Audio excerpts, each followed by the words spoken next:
Welcome to Late Night Story. When the world goes silent and shadows stretch longer, some stories awaken, whispered only to those still awake. So put on your headphones, turn down the lights, and let me guide you through the quiet hours. If you're listening alone, you're exactly where you need to be. If everyone can leave a comment to let me know where you are listening from in the world, don't forget to subscribe before you drift too far into the dark.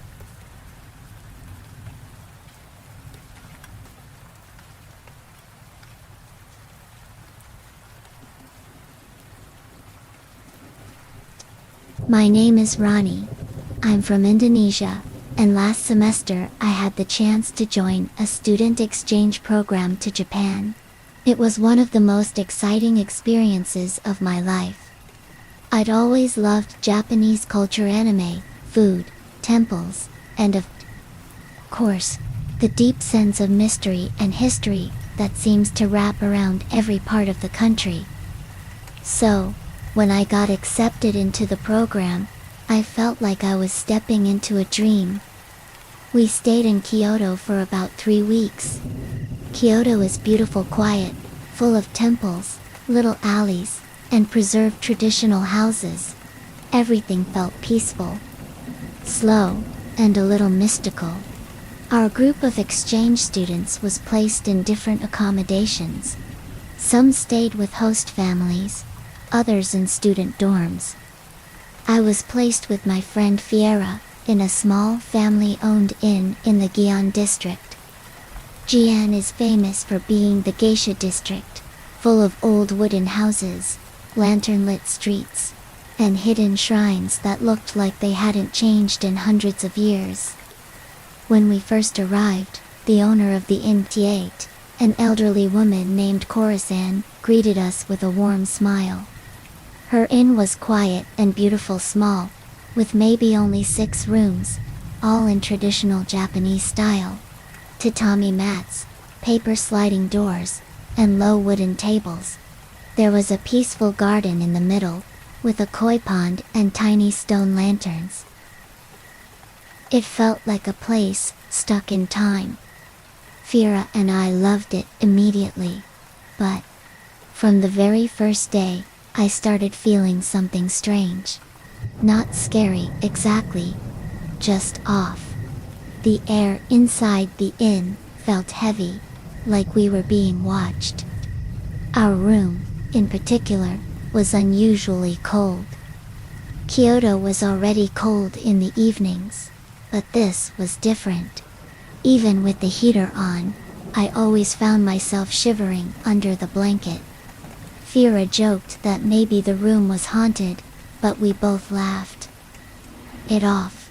The hallway outside our room had this eerie quiet. There was an old wooden floor that creaked every time we walked across it. And there, hanging at the end of the hallway, was a painting. It was a large, rectangular frame, with a dim, yellowish light above it. The woman in the painting wore a red wedding kimono. Her hair was styled traditionally, pinned with golden ornaments, and her hands were folded neatly in front of her. But it wasn't her clothes that caught our attention, it was her face.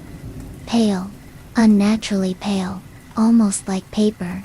And her eyes were dark, slightly narrowed, and no matter where you stood, it felt like she was staring right at you. I remember the first time I saw it. I stopped mid-step and just stared. Fiera bumped into me and asked, "Hey, why'd you stop?" I pointed at the painting. "Doesn't she look real?" I whispered. Fiera looked for a second, then shrugged, kinda creepy, but probably just some ancestor or something. But I couldn't stop thinking about it. Every time we walked past that hallway, I'd feel her eyes cold, still. Watching one evening, after dinner, I decided to ask Kori-san about it. We were sitting in the common area, sipping hot green tea she had prepared for us.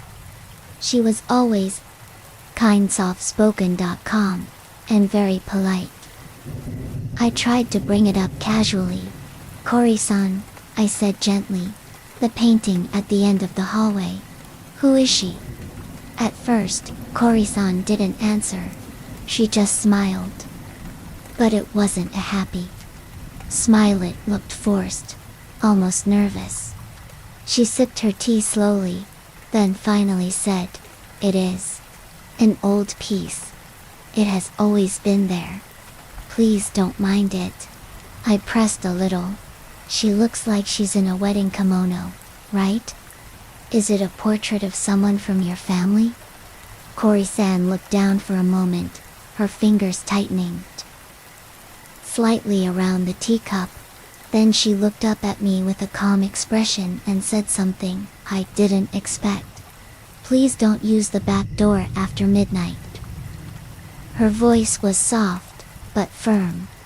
Like it wasn't a request. It was a warning. I blinked. "Ah, okay. Why?" Again, that faint smile. "Just tradition. Old buildings have old rules. Some things are better not disturbed." There was something about the way she said it that gave me chills. Fira nudged me later and said, "That was weird, right? Like super vague. What does a painting have to do with the back door?" We joked about it in our room, trying to shake off the weird vibe. But that night, I had trouble sleeping. The cold felt worse than usual. I kept pulling the blanket tighter around me, but it didn't help. I turned to face the wall, trying to relax, but every time I closed my eyes, I saw her face, the woman in the painting, pale, silent, watching. In the middle of the night, I heard something, a soft creak, like someone was walking down the hallway. Outside, I sat up a little, listening. Then, another creak. And then, silence. I turned to check on Fira. She was asleep, breathing slowly, unaware of anything. I told myself it was just the wood shifting. Old buildings make noise, right? But I couldn't stop feeling like something was outside our door. Standing there, listening. I lay back down and stared at the ceiling, trying to convince myself I was overthinking. But deep down, something told me that Kori-san's warning wasn't just about tradition. And that painting, it wasn't just decoration. There was a story behind that woman in red. Something no one wanted to talk about.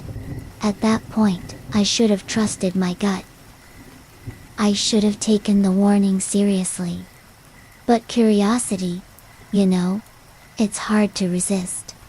And when you're a foreigner in a strange country, surrounded by mystery and stories you don't fully understand, sometimes you make the wrong choices. And we did, because just 2 nights later, we used the back door. After midnight. And that was the moment everything changed. I didn't sleep the night after we saw her. I just sat there beside Fira, trying to keep the lights on and my mind calm. But how could I? Every sound outside the paper walls made me jump. The faint creak of wood, the whisper of wind, or even the hum of the heater suddenly felt suspicious. The cold hadn't gone either. It clung to our room like a shadow, heavy and unmoving. It didn't matter how many layers I wore, something about that cold wasn't normal. And Fira, she wasn't the same. She didn't talk the next morning. At all. I tried everything to get her to speak. To ask her if she was okay, what she saw, or if she remembered anything. But she just stared at the wall, eyes unfocused. Lips slightly parted like she wanted to say something, but couldn't. At breakfast, Kori-san offered us warm rice and miso soup, acting like everything was completely fine. I stared at her, trying to read her face. Did she know what happened last night? Did she see the woman in red too? I couldn't hold it in anymore. What was that last night? I asked, my voice low but sharp. We saw her, the woman in the painting. Corazon didn't look surprised. She placed the bowl of soup gently in front of Fira and sat across from me. She appeared, she said softly. I nodded slowly. Corazon sighed. It means someone said their name. My heart skipped. What do you mean? She looked at me, very seriously. The spirit only takes form when a name is given. That's how she finds you. I swallowed hard. I remembered that moment, just before Fira collapsed. The woman asked for our names, and Fira had answered. But who is she? I whispered. What does she want?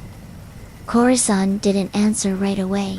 She stood up, walked to a small cabinet, and pulled out a faded folder filled with yellowed paper. She brought it back and opened it in front of me. There's a reason we don't take the painting down, she said quietly. It's not just decoration, it's a warning. She pulled out an old black and white photo. It was a wedding picture. A young woman in a traditional red kimono, standing beside a man whose face had been scratched out with something sharp. The woman looked eerily similar to the one in the painting. Identical, actually. She was a bride-to-be, Corazon said. Her name was Saki. Over 100 years ago, she was set to marry a nobleman. But on the night before the wedding, he ran away with another woman. Saki waited at the altar all night, humiliated. When morning came, her family was gone. The guests had left, and she was alone. Still wearing her wedding clothes, Corazon flipped to another page. It was a newspaper clipping in Japanese, but I could make out the date. 1904, and a few translated scribbles on the side.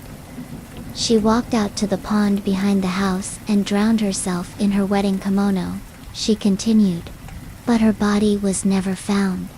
Only her hairpin, and a trail of red fabric in the water. My chest tightened. She was buried symbolically, and a painting was made to honor her. But soon after, people started seeing her. First in mirrors, then in hallways. Always after midnight. Always when someone said their name. I looked over at Fira, who was still staring blankly at her untouched soup. So, what happens now? I asked. She will keep coming back, Corazon said. Every night at midnight, until the name she was given is hers. That sentence chilled me to the bone. What does that mean? I whispered. She wants to become her. Corazon nodded. She replaces the soul, quietly, slowly. The girl forgets who she is. She stops speaking. Then she starts whispering in her sleep. And then one night, she disappears. I looked at Fira again. She was pale, unmoving. No, I said. I won't let that happen.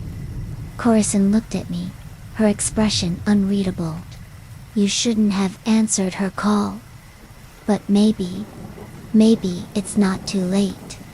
That night, I didn't sleep again. I sat beside Fira, with the painting removed from the wall and placed flat on the floor. I didn't want her watching us anymore. Exactly at midnight, it happened. Fira, who hadn't moved for hours, suddenly sat up. Her eyes were closed, but she began to whisper something low, soft, rhythmic. She walks through the water. Her name is mine. Mine. Mine. I held her shoulders. Fira, wake up, please. She didn't respond. Her voice grew louder. She waits for my name. And then, the door slid open slowly. Without a sound, I turned. She was standing there, the bride in red, just like before, but this time, closer, her face more visible. Her skin pale like paper, lips dark red, her eyes bottomless black. She didn't walk. She just glided forward. "Give her to me," she whispered. She said the name. I stood between them. "No, you can't have her." She tilted her head slowly. "Then you will speak, you will say it. One name is all I need." I closed my eyes, heart pounding. I whispered a name. Not Farah's, not mine. I said her name. "Sake." The spirit froze. The air shifted again. She opened her mouth, and a sound came out like a scream, trapped underwater. Her hands trembled. Her form began to flicker, fading in and out like static. And then she was gone. The room returned to silence. Vera collapsed into my arms, still breathing, still cold, but something was different. Her eyes slowly fluttered open. "Ronnie," she whispered. I cried. "You're back." We left the next morning. Didn't wait for an explanation. Didn't pack properly. We just left. Carissa didn't stop us. She stood at the gate, watching. The same polite smile on her face. I don't know if she was relieved, or just used to it all by now. Vera never remembered what happened. Not fully. Only fragments, dreams about water, about walking in a red dress, about someone asking, "What is your name?" To this day, she avoids mirrors at night. And me. I still hear heels clicking in my dreams sometimes. If you ever go to Kyoto and find yourself staying in an old inn with a cold hallway and a painting of a bride in red, please, for your own sake, don't use the back door after midnight. And whatever you do, don't say your name.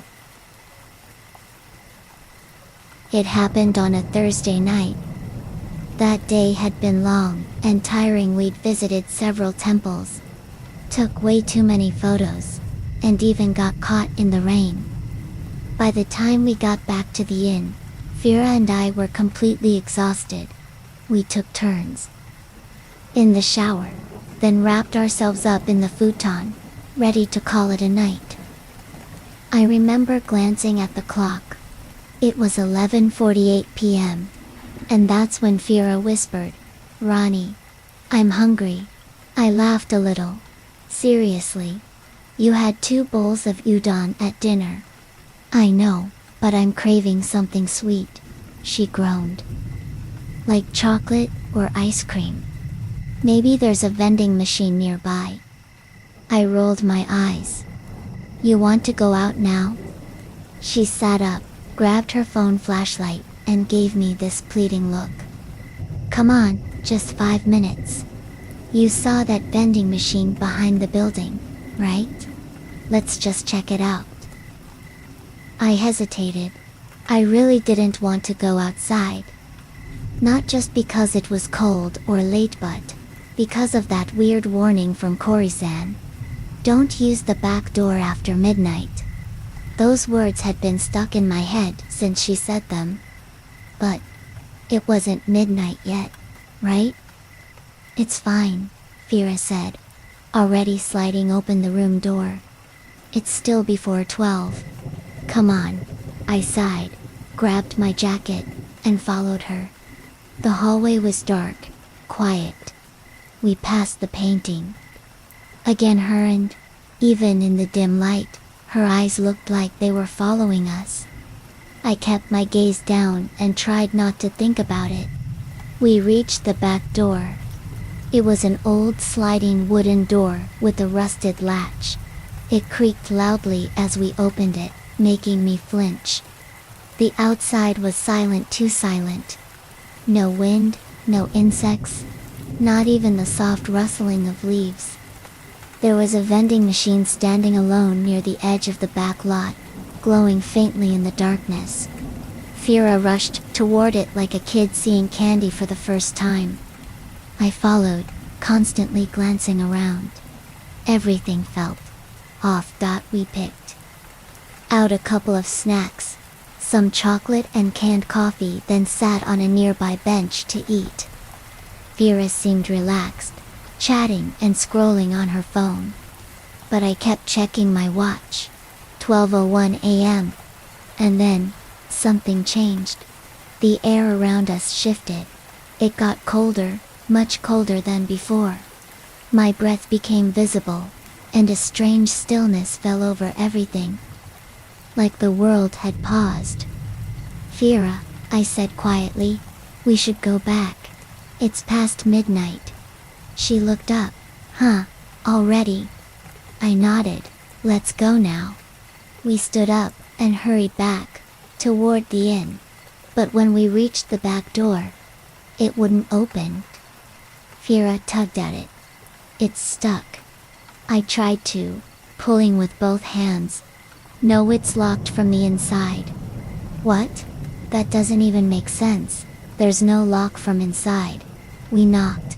We banged on the door. Kori-san, I shouted. Please, we're locked out. No answer. And then, we heard it. Click, click, click, click. A soft but sharp sound, echoing across the stone pathway behind us. Like high heels walking slowly, deliberately, one step at a time. Fira turned to me. Did you hear? Don't move, I whispered. We slowly turned our heads, and there she was, the woman in red. Exactly like the painting. The same wedding kimono, the same pale face. She stood at the far end of the yard, partially hidden in the shadows, head tilted down slightly. Her long black hair fell over her shoulders, and we couldn't see her face clearly, but we knew it was her. She started walking toward us, one step at a time. Click, click, click. Her pace was slow, steady, but every movement made my skin crawl.